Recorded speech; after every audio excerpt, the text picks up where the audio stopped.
Guys it's me Ammar skater from Faisalabad. Guys आज हमारे पास आए इस्लामाबाद से रजब स्केटर, और आज हमारे साथ रजब स्केटर करेगा स्केटिंग, रोड स्केटिंग, और हम लोग में वीडियोस मज़े मज़े की ऐड करेंगे।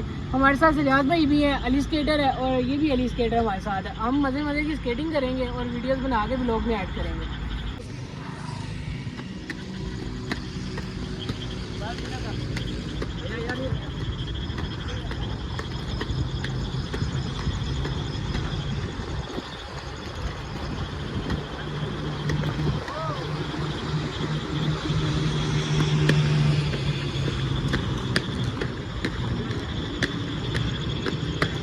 स्पीड मार यार,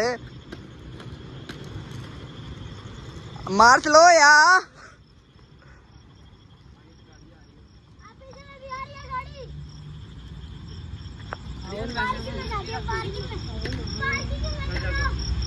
बंद कर दा।